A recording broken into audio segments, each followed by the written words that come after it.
యెహోవా నీ శత్రువులందరూ అలాగుననే నశించెదరు. ఆయన ప్రేమించువారు బలముతో ఉదయించు సూర్యుని వలె ఉందురుగాకని పాడెను. వారు పాట పాడారు. దెబోరా గీతము, దెబోరా కీర్తన. న్యాయాధిపతులు 4 అధ్యాయంలో ప్రియులారా, దెబోరా గీతము, దెబోరా కీర్తన ఉన్నది. దెబోరా బారూకు కేవలము 10,000 మంది సైనికులతో తాబోరు కొండ మీద నుంచి దిగి ఆ సిసిరా సైన్యాధిపతి మహాపరాక్రమ గలవాడు. అతని యుద్ధ రథాలు 900 రథాలు, ఇంకా అనేక మంది సిపాయిలను కూడకట్టుకొని మహాపరాక్రమవంతుడైన సిసిరా చనిపోయినప్పుడు దెబోరా వెలుగెత్తి, దెబోరా ఈ కీర్తన పాడుతుంది. దెబోరా తనతో ఉన్నవారు వెలుగెత్తి ఈ కీర్తన పాడుతున్నారు. యెహోవా నీ శత్రువులందరూ అలాగనే నశించెదరుగాక. ఆయన ప్రేమించువారు బలముతో ఉదయించు సూర్యుని వలె ఉందురుగాక. నీ శత్రువులందరూ సిసిరా, అబ్బో వీడి ఎంత పరాక్రమ గలవాడు, ఎంత పతనమయ్యాడో మనం ఇక్కడ రాయబడింది. ఎంత పతనమయ్యాడో. ఈ కీర్తనలో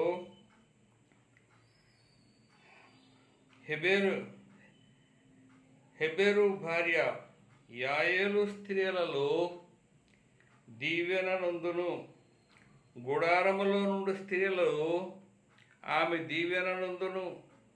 అతడు దాహమడిగను, ఆమె పాలు తెచ్చి ఇచ్చను. సర్దారులకు తగిన పాత్రలో మేగడి తెచ్చి ఇచ్చను.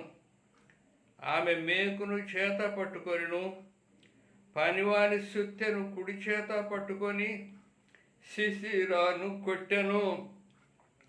వాని తలను ఆమె పగలగొట్టెను. ఆమె అతని తలను సుత్తితో కొట్టగా అతడు తల పగిలెను. అతడు ఆమె కాళ్ళ యొద్ద కృంగిపడి పరుండెను. ఆమె కాళ్ళ యొద్ద కృంగిపడెను. అతడు ఎక్కడ కృంగెనో అక్కడనే పడి చచ్చెను.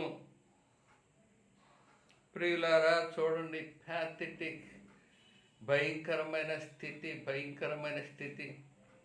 ఎంత పరాక్రమ గలవాడు, ఎంత పరాక్రమ గలవాడు. కృంగాడు. ఒక స్త్రీ దగ్గరికి వెళ్ళి ఆ స్త్రీని బ్రతిమలాడుకుంటూ, అమ్మా బాబోయ్ నాకు సాయం చెయ్యి అని ఆమెకు దండం పెట్టి ఆమె ఇంట్లోకి వెళ్ళి, ఎవరన్నా వస్తారేమో చూడు, గుమ్మం కాడుండి చూడు, ఎవరన్నా వస్తే ఎవరు రాలేదని చెప్పు, అయ్యి బాబు నా భయం వేస్తుంది, దడ పట్టుకొని వెళ్ళి ఒక మూలం దాక్కుని నా మీద గుడ్లు కప్పు, నా మీద గోతలు కప్పు, నా మీద దుప్పట్లు కప్పు, ఎవరన్నా వస్తే ఎవ్వరూ రాలేదని చెప్పమని బ్రతిమలాడుకుంటున్నాడు. ప్రియులార, పరాక్రమవంతుడు యుద్ధ రథాలు, ఇనప రథాలని పట్టుకొని యుద్ధం చేయగలిగిన వాడు. అతని దుష్టత్వాన్ని బట్టి దేవుడు వారిని కలవరపరిచినప్పుడు ఆ రథాలు భూమిలో దిగిపోతాయి. ఫరో రథాలు ఎర్ర సముద్రంలో కృంగినట్టుగా సిసిరా యుద్ధ రథాలు కుంగిపోతాయి. సిసిరా రథము బురదలో చిక్కిపోయింది. ప్రియులారా, అతను కాలి నడకను పారిపోతూ అక్కడ ఒక గుడారము, డేరా లాంటి దాంట్లో కనాని యాయేలు పట్న ఒక స్త్రీ ఇంట్లో దూరి ఆమెని బ్రతిమలాడుకుంటూ ఆమె దగ్గర కృంగినట్టుగా చూస్తున్నాం. ఆమె నన్ను ప్రొటెక్ట్ చేస్తుంది అనుకుంటున్నాడు. ఆమె మా తాలూకే అనుకుంటున్నాడు. ఆమె నాకు సహాయం చేస్తుంది అనుకుంటున్నాడు. నన్ను దాచిపెట్టి ఈ ప్రమాదకరం నుండి స్థితి కాపాడితే తర్వాత నేను ఇశ్రాయేలు పని పడతాను, వాళ్ళ సమూల నాశనం చేస్తాను అనుకుంటున్నాడు. ప్రియులు, దేవుడు అన్నాడు, నీకు విరుద్ధముగా ఏర్పడిన ఏ ఆయుధము నిలువనేరదు, ఏ ఆయుధము నిలువనేరదు. ఆ స్త్రీ ఏం చేసినట్టే,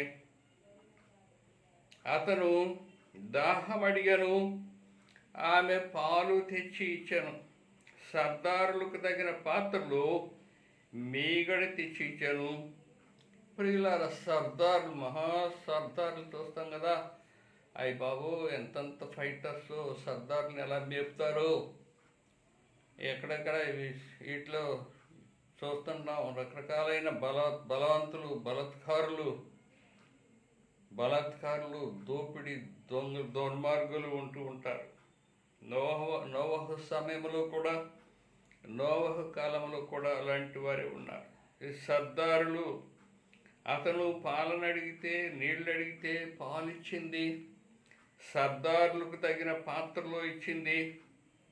ఆమె మేకును ఎడమ చేత్తో పట్టుకుంది, కుడి చేత్తో సుత్తి పట్టుకుంది. ప్రియులారా, పాలు తాగిన తర్వాత కొంతసేపు ఉండొచ్చు, కొంతసేపటికి అలసిపోయి పరిగెత్తి గుండె దడతో భీతితో పరిగెత్తి అలసిపోయిన వాడు గొరక పెడుతున్నాడు. పాలు తాగాడేమో, మీగడతో ఉన్న పాలు, వేడి పాలు తాగాడేమో, అలసట, కొద్దిగా ధైర్యం, ఈ స్త్రీ ఇక్కడ నన్ను దాచిపెడుతుందనే ధైర్యం ఉందేమో, గొరక పెడుతుంటే సుత్తి తీసుకుంది, మేకు తీసుకుంది, మేకు కణతకాడ పెట్టింది, సుత్తి పెట్టి పెళ్ళి కొట్టింది. గిలగిల కూలిపోయాం, కాళ్ళ మీద పడ్డాడు, వాడిని తల మీద సుత్తి పెట్టి కొట్టింది, తల పగిలింది. ప్రియులారా, భయంకరమైన దుస్థితి ఏర్పడింది. తల పగల కొట్టింది. ఆమె అతను సుత్తితో కొట్టగా అతడు తల పగిలెను. అతడు ఆమె కాళ్ళ యొద్ద కృంగి పరుండెను. ఆమె కాళ్ళ యొద్ద కృంగి పడెను. అతడు ఎక్కడ కృంగెనో అక్కడనే పడి చచ్చెను. ఎక్కడ కృంగెనో అక్కడే పడి చచ్చెను. కృంగిన స్థితి. ప్రియులారా, అతనికి సంసోనికి తేడా చూడితే, సంసోను ఏతాము బండ సందులో దాగి ఉన్నాడు, అది వేట సింహములాగా దాగి ఉన్నాడు. ఇంకెవరైనా వస్తే వాళ్ళ మీద పడి వాళ్ళని చీల్చివేయగలడు. వేట సింహములాగా ఒక రెస్ట్లో, ఒక షెల్టర్లో దాగి ఉన్నాడు. దేవుని యొక్క మరి అనాయింటెడ్ పర్సన్, నజీరు వ్రత పురుషుడు, వ్రతం చేయబడినవాడు, దేవుడు ఏర్పాటు చేసుకున్నవాడు. అతనిలో కొన్ని లోపాలు ఉన్నాయి, అయినప్పటికీ అతని మీద దేవుని ప్రొటెక్షన్, దేవుని యొక్క హస్తము, కాపుదల ఉన్నది. కొదమ సింహములాగా బార్డర్లో దాగి ఉన్నాడు. ఇతనైతే పిరికివాడుగా, ఎంత మహాపరాక్రమ గలవాడు, వెపన్స్ కలిగిన వాడు. జస్ట్ ఒక స్త్రీ పాదాల దగ్గర పడి గిలగిల కొట్టుకొని ఎక్కడ కృంగెనో అక్కడే పడి చచ్చాడు. ఎక్కడ కృంగెనో అక్కడే పడి చచ్చానంది. ఈ మాటలో గంభీరమైన అర్థం ఏంటంటే, హీ హ్యాజ్ నో రిపెంటెన్స్. పశ్చాత్తాపడటానికి అవకాశము లేదు. అయ్యో నేను ఇంత దుర్మార్గుడిని అని అనుకోవటానికి అవకాశము లేదు. అయ్యో నేను ఎంతమంది స్త్రీలను పట్టుకున్నాను, ఎంతమంది స్త్రీలను పాడు చేశాను, ఎంతమంది రాజకుమార్తెల్ని చెరపట్టుకొని వచ్చాను, నాకెంతమంది భార్యలు. అయ్యో నా యొక్క దుష్టత్వము, నా యొక్క క్రూరత్వము ఎంత అధికమైంది, ఘోరమైందని ఏమాత్రము తలంచుకోవటానికి, రిపెంట్ అవటానికి ఏ విధమైన అవకాశము లేదు. ఎక్కడ కృంగెనో అక్కడ పడి చచ్చరు. ప్రియులారా, దుష్టునికి అంతము ఈ రీతిగా ఉంటుంది. దుష్టునికి నెమ్మది ఉండదు. దుష్టుని యొక్క అంతము ఈ రీతిగా ఉంటుంది. ఒకసారి రిపెంట్ అవటానికి, తన తప్పును తాను గ్రహించుకోవటానికి, దేవా నన్ను క్షమించమని చివరిసారి ఒక్కసారైనా దేవుని ప్రార్థన చేయటానికి ఏ విధమైన అవకాశం లేదు. ఎక్కడ కృంగెనో అక్కడ పడి సెకండ్స్లో చచ్చిపోయినట్టుగా ఉంది. అలాగే ఇంకొకడు ఉన్నాడు. అతని పేరేంటి అబీమెలెకు గిద్యోను యొక్క మరి ఉపపత్ని కొడుకు. వాడు షెకెములో ప్రజల్ని పోగు చేసి, తన తల్లి బంధువులు రక్త సంబంధాలు పోగు చేసి, మనము రాజ్యం తీసుకుందామని వాళ్ళని ప్రేరేపించి గిద్యోను యొక్క 70 మంది కుమారులను ఒక బండ మీద పెట్టి చంపి నరికాడు. అంత దుర్మార్గుడు. షెకెముని ప్రజల్ని నాశనం చేస్తున్నప్పుడు అతను కూడా ఒక గుడి దగ్గరికి అక్కడికి వెళ్ళి ఆ గుడిలో ఉన్న వాళ్ళందరినీ కాల్ చేయాలనుకున్నప్పుడు ఒక స్త్రీ తిరగటి రాయి తీసుకొని వాడి తల మీద వేసినప్పుడు వాడక్కడే గిలగిల కొట్టు చచ్చిపోయాడు. వాడికి కూడా ఏ విధమైన రిపెంటెన్స్ సమయం లేదు. దేవుడు కొంతమందికి సమయం ఇవ్వడు. దుష్టులకు నెమ్మది ఉండదు. దుష్టుడు రిపెంట్ అవటానికి సమయం ఉండదు. దీపం ఉండగానే నీళ్లు చక్కబెట్టుకోమని ప్రభు చెప్పాడే. ప్రియులారా, అలాంటి సమయం అవకాశం ఉండదు. అయితే సంసోనుకి రిపెంట్ అవటానికి దేవుడు అవకాశం ఇచ్చాడు. ఆ చివరి సమయంలో చాలా రిపెంట్ అయ్యాడు. అయ్యో దేవా, నా దోషం వల్ల నేను ఈ స్థితి వచ్చాను. ఈ చివరిసారి నాకు ఒక్కసారి సహాయం చేయదండి. నాకు ఒక్కసారి సహాయం చేయి. ఈ దుష్టులతో నేను కూడా చచ్చిపోదును గాక. ఈ ఫిలిష్తీయులతో వాళ్ళలో ఒకటిగా నేను కూడా చచ్చిపోదును గాక. నా పాపం వల్ల నేను ఇలాగూ మరణించను గాక. నాకు ఒక్కసారి బలవి ప్రభు, నా దోషాలు మన్నించమని సంసోనుకి రిపెంట్ అయ్యి పశ్చాత్తాపము కలిగే అవకాశం కలిగింది. కానీ సిసీరాకి ఏ విధమైన అవకాశము లేదు. No repentance. వాడు ఎక్కడ ఒదిగాడో అక్కడ చచ్చిపోయాడు.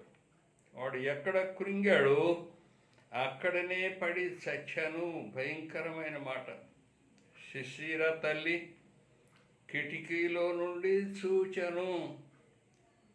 తల్లి కిటికీలో నుండి చూచి కేకలు వేశాను. రాక అతని రథము తడవు చేయనేలా. అంటే ఇది చచ్చిపోవటం చూడలేదు. ఇంటికాడుండి రాణి దగ్గర ఉన్న మహాసైన్యాధిపతి తల్లి సిసీరా తల్లి.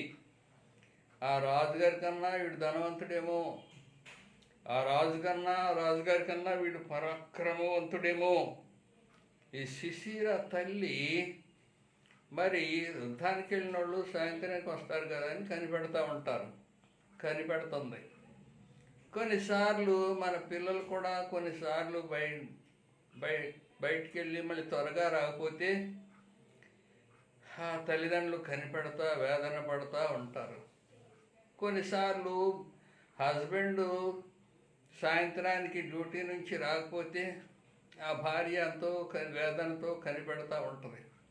ఇంకా రాలేదు, ఎక్కడున్నాడో, ఏం చేస్తున్నాడో, ఎవరితో మాట్లాడుతున్నాడో, ఇంకేయో ఆలోచించుకుంటా ఏయో ఊహలో పెట్టుకుంటా ఉంటారు. వాడు లేటుగా తూలుకుంటా పడుకుంటా లేచుకుంటా బురదలో పడి పెంటల్లో పడి వస్తూ ఉంటాడు. ప్రియులారా, గుండె బద్దలయ్యే విషయాలు. తల్లి కిటికీలో అల్లికలో ఉన్న కిటికీలో కూడా చూస్తున్నప్పుడు అతని తల్లి కిటికీలో నుండి చూచి కేకలు వేసెను. రాక అతని రథము తడవు చేయనేలా, అతని రథముల చక్రము ఆలస్యము చేయనేలా. ప్రియులారా, సిసీరా సైన్యాధిపతి, ఇతని రథం విజయోత్సవంతో విజయాన్ని కలిగే పెద్ద జెండా ఎత్తుకొని పరాక్రమంగా ముందొస్తుంది. ఆ తర్వాత వేరే రథాలు వస్తాయి. ఆ తర్వాత మహామహా యోధులు పరాక్రమశాలులు వస్తూ ఉంటారు. ఎక్కడికి వెళ్ళినా యుద్ధంలో జయించి మహా విజయంతో జయోత్సవంతో వస్తూ ఉంటారే, అలాగూ నా కొడుకు వస్తాడు అని కనిపెడుతుంటే టైం అయిపోయింది. శశిరా ఇంటికి రావట్లేదు. టైం అయిపోయింది, యుద్ధానికి టైం ఉంటుందేమో. ఆ టైం అయిపోయింది.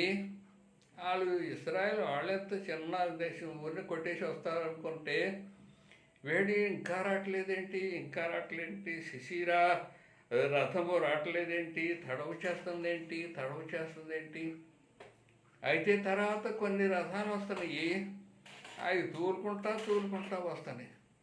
వాటికి నాదుడు లేడు, వాటి నాయకుడు చచ్చాడు, నాదుడు లేదు, సైన్యాన్ని నడిపించే యోధుడు లేడు. చల్లా చెదురైపోయి కృంగిన బతుకులు, కృంగిన జీవితంలో రథాలు తోలుకుంటూ ఇటుపోతా చక్రాలు గుర్రాలు కూడా సరిగా కంట్రోల్లో లేకుండా వస్తున్నప్పుడు తల్లి చూస్తూ, ఏంటిది, అతని రాక ఆలస్యం అవటానికి కారణం ఏంటి, అతని రథము తడవు చేయటానికి కారణం ఏంటి, అతని రథచక్రములు ఆలస్యము చేయటానికి తూలటానికి కారణమేంటి అని ఆలోచన చేస్తున్నప్పుడు ఆమె దగ్గరున్న చెలికత్తులు, ఆమె వద్దనున్న వివేకము గల రాజకుమార్తెలు ఇలాగుననే ఉత్తరం ఇచ్చింది. ఏదో కారణం ఉంటుందమ్మా, ఏదో కారణం ఉంటుంది. ఒకవేళ ఇంకొక ఆలోచన వస్తుంది, కొన్ని పాజిటివ్ ఆలోచనలు వస్తాయి.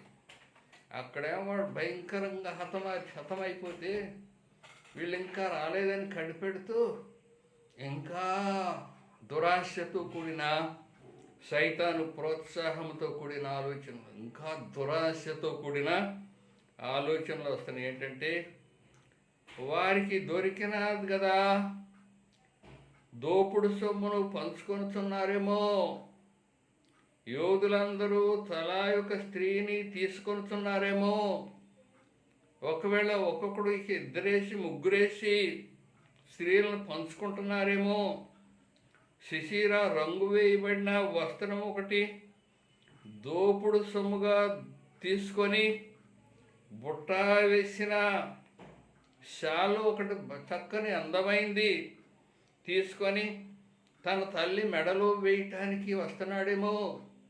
చక్కని యుద్ధము జయోత్సవంతో ఉల్లాసంతో కూడిన ఈ సమయంలో ఓ సుందరమైన బుట్టాలు వేసిన శాలు తీసుకొని వచ్చి తన తల్లిని సన్మానిస్తాడేమో.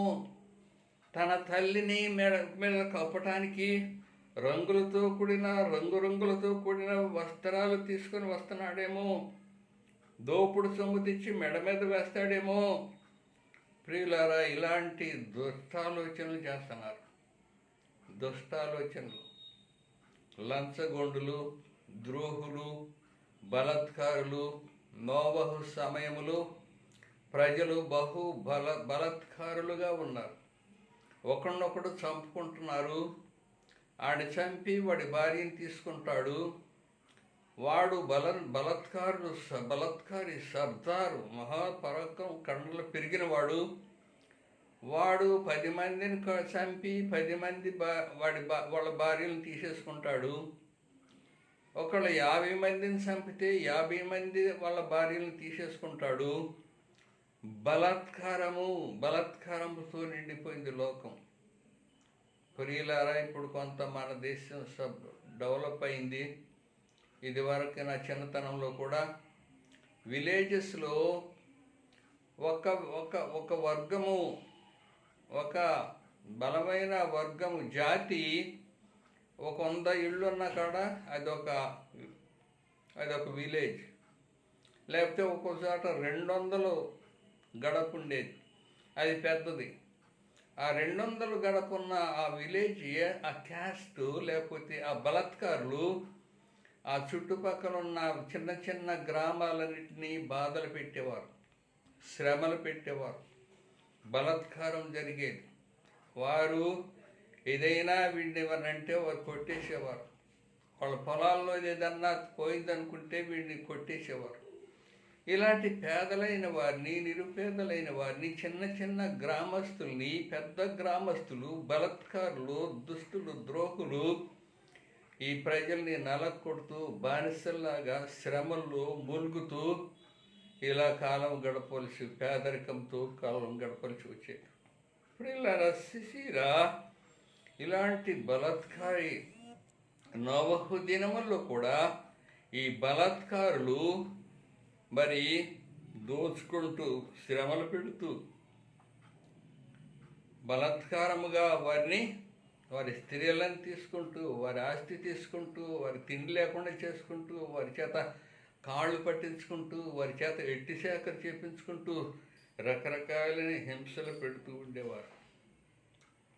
ఈ స్త్రీ ఇప్పుడు ఈ తల్లి ఏమంటుందంటే, ఒకవేళ ఇద్దరేసిని పంచుకుంటున్నారేమో, బలాత్కారంగా సంపాదించిన మరి బంగారమును, వెండి, దోపుడు సొమ్మును దోచుకుంటుంటే, అది పోగు చేసుకుంటుంటే ఆలస్యమైందేమో, ఈ స్త్రీలను పంచుకుంటుంటే, ఈ మహాపరాక్రమం గల యోధులందరూ పంచుకుంటుంటే, ఆ స్త్రీలను ఒక్కొక్కడు ఇద్దరేసి ముగ్గురేసి పంచుకుంటుంటే ఆలస్యమైపోయిందేమో, దోపుడు సొమ్ము దొరికింది కదా అందుకని ఆలస్యమైపోయిందేమో, సిసేరా రంగురంగులతో ఉన్న ఒక శాలు తెచ్చి తన తల్లికి కప్పాలని వెతుకుతున్నాడేమో.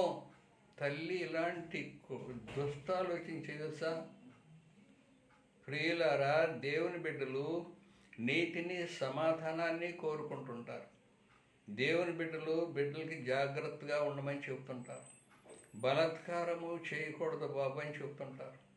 పరస్త్రీలను ముట్టుకోవద్దు బాబు అని చెబుతుంటారు. దొంగతనము చేయవద్దు, అపవిత్రగా ఉండవద్దు అని చెబుతుంటారు. ప్రియులార, దుష్టత్వము పెరిగినప్పుడు, నోవహు కాలములో దుష్టత్వం పెరిగినప్పుడు దేవుడు జల ప్రళయముతో అలాంటి వారిని ముంచివేశాడు. 120 సంవత్సరాలు నోవహు చెబుతూ ఘోషిస్తూ ఉన్నాడు, ఇదిగో మీ అతిక్రమను బట్టి, మీ దుష్టత్వాన్ని బట్టి దేవుడు మిమ్మల్ని నాశనం చేస్తున్నాడు. 120 సంవత్సరాలు చెప్పాడు. ఎవరు పట్టించుకోలేదు, వినలేదు, ఎవరు నమ్మలేదు. జలప్రలయం ఏంటి, వారేంటి, వరద ఏంటి, పొంగేంటి, ఇవన్నీ ఎప్పుడు లేవు. ప్రియులారా, అలాంటి ఆపత్కాలము, దుష్ట సమయములు, హఠాత్తు మరణాలు కలగముందే నీ దీపముండగా నీ ఇల్లు చక్క పెట్టుకోమని యేసు ప్రభు చెబుతున్నాడు. ఇలాంటి హఠాత్తు జరగకముందే అయితే సిసిరాకి రిపెంట్ అవటానికి సమయము దేవుడు ఇవ్వలేదు. అలాగే అబీమెలెకు రిపెంట్ అవటానికి దేవుడు సమయం ఇవ్వలేదు. అయితే సంసోను పాపం శోధింపబడ్డ మాట వాస్తవమే కానీ, శోధనకి గురై తప్పించుకోలేని బలహీనుడైన మాట వాస్తవమే కానీ, అతనికి దేవుడు రిపెంట్ అయ్యే సమయం ఇచ్చాడు. ప్రియులారా, అప్పుడు ఇక్కడ ఉన్న మాట ఏంటంటే, యెహోవా నీ శత్రువులందరూ అలాగునే నశించుదురుగాక, నీ శత్రువులందరూ అలాగునే నశించుదురుగాక. ఆయన ప్రేమించువారు బలముతో ఉదయించు సూర్యుని వలె ఉదయించుదురుగాక అని పాట పాడిరి. నీ శత్రువులందరూ శిశిర వలె నశించిపోతారు. ఆయన ప్రేమించువారు ఆయన దేవుని ప్రేమించువారు బలముతో ఉదయించు సూర్యుని వలె ప్రకాశించురుగాక.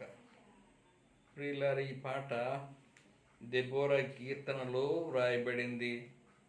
మరి ఒక మాట న్యాయాధిపతులు ఈ రీతిగా, ఆయన ప్రేమించేవారు బలముతో ఉదయించు సూర్యుని వలె ఉందురుగాక.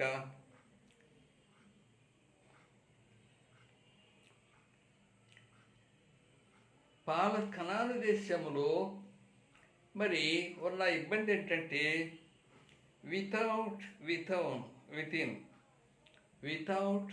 వితిన్ మరి దేవుని ప్రజలకు ఉన్న ఇబ్బందులు ఏంటంటే, ఇజ్రాయెల్ మైదానం ఉంది, మరి లెబనోను హెర్మోను ఆ పర్వత దిగువ భాగములో అటు యెజ్రెయేల్ మైదానం ఉంది.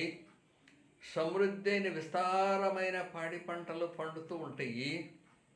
అబ్రహాము నుండి వచ్చిన హెబ్రీయులు ఈ జనము వీరి యొక్క వృత్తి ఏంటంటే గొర్రెలు పెంచుకోవటము, ఆ గొర్రె బొచ్చు నమ్మి వారి జీవనోపాధి చేసుకోవటము, ఆ గొర్రెల మందలు పెంచి వారి ఆస్తిని ఎక్కువ చేసుకోవటము. ఇలాంటి స్థితిలో ఉన్న వారిని దేవుడు తీసుకొని వచ్చి కనాను దేశములో పెట్టాడు. ఈ కనాను దేశంలో ఆ జాతులు వారు మరి కొద్దిగా పంటలు పండించుకోవటం, పొలం దున్నుకోవటం, పంటలు పండించుకోవటం అలాంటి అలవాట్లు. ఈ హెబ్రీయులు కూడా ఈ పంటలు పండించుకోవటం, మరి దున్నుకోవటం, కొద్దిగా చిన్న భూముల్ని ఎకరం 2 ఎకరాలు చిన్న భూముల్లో పండించుకోవటం అలవాటు చేసుకున్నారు. అయితే ఇక్కడ ఉన్న పరిస్థితి ఏంటంటే యెజ్రెయేల్ మైదానంలో main trade route in between 2 centres, civilised centres, ancient world. In the ancient world పురాతన కాలములో మరి గొప్ప సివిలైజ్డ్ నాగరికతో కూడిన 2 దేశాలు. ఒకటేమో దక్షిణంలో ఈజిప్ట్ ఉంది, తూర్పులో మరి మెసొపొతేమియా. అబ్రహాం బయలుదేరి వచ్చాడు చూసారా, ఆ ప్రాంతము బబులోన్.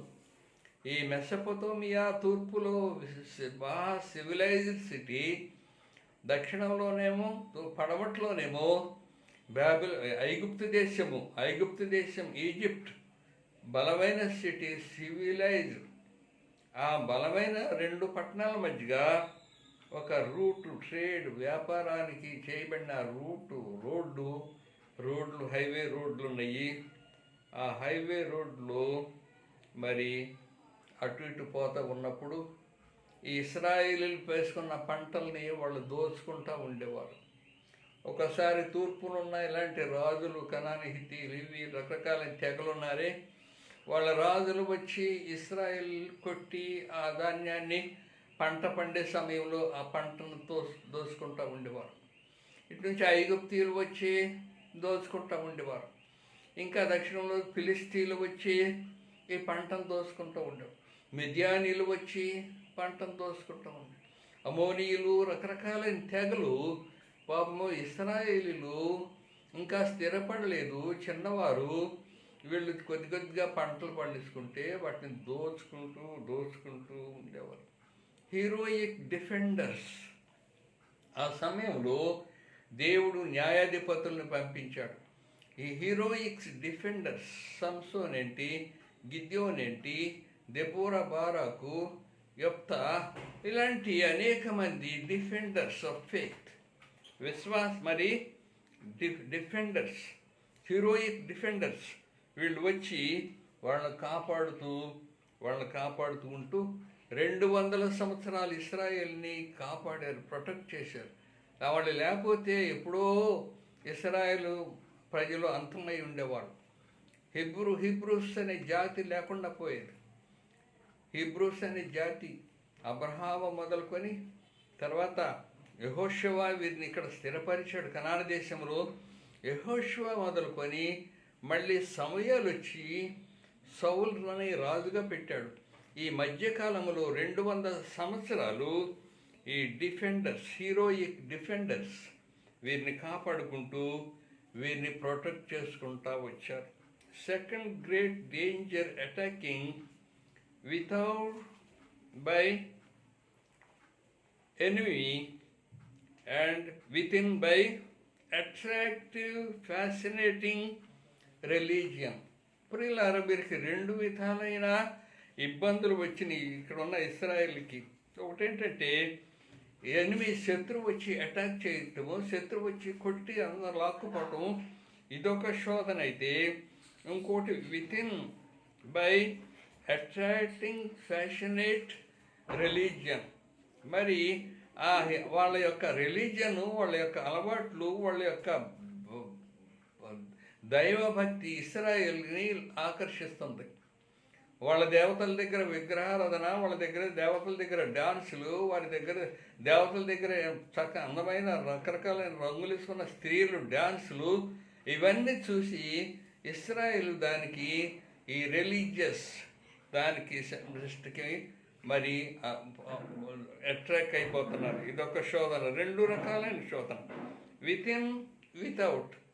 రిలీజియస్గా లోపల కృంగిపోతున్న దేవుడు ఈ విగ్రహాన్ని పెట్టుకోవద్దు, నీ యెహోవా నేనే దేవుణ్ణి, నేను తప్ప వేరొక దేవుడు నీకు ఉండకూడదు, భూమి మీద కానీ భూమి కింద కానీ నీళ్ళలో కానీ ఎక్కడ ఆకాశంలో కానీ ఏ దాన్ని కూడా ప్రార్థన చేయకూడదు, మొక్కకూడదు అని దేవుడు చెప్తే, ఈ ఇశ్రాయేల్ ప్రజలకి దేవుని ప్రజలకు వచ్చిన శోధన ఏంటంటే వాళ్ళ యొక్క రిలీజియస్ యాక్టివిటీస్, వారి యొక్క డాన్సులు, వారి యొక్క విగ్రహారాధన, వారు బాల్స్ అంటే దయ్యాలు, బాల్స్ అంటే అర్థం ఏంటంటే మాస్టర్, బాల్ మీన్స్ మాస్టర్ లేకపోతే మైలాడ్.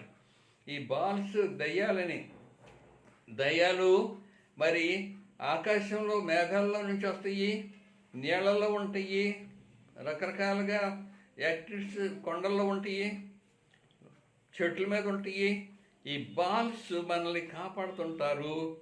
బాల్స్ వల్ల మరి మనం శక్తివంతులం అవుతున్నాము. ఈ బాల్స్ మన పాడి పంటల్ని వృద్ధి చేస్తాయి, వాటిని గౌరవించకపోతే నాశనం చేస్తాయి. ఇలాంటి అట్రాక్షన్ వల్ల ఇశ్రాయేల్ ప్రజలు వాటికి అట్రాక్ట్ అయిపోయి యెహోవా దేవునితో పాటు ఈ అన్ని దేవతలను కూడా పూజించడం, యెహోవా దేవునితో పాటే ఈ అన్య ఆరాధనలు కూడా బాల్ విగ్రహారాధన కూడా చేయటం మొదలుపెట్టారు.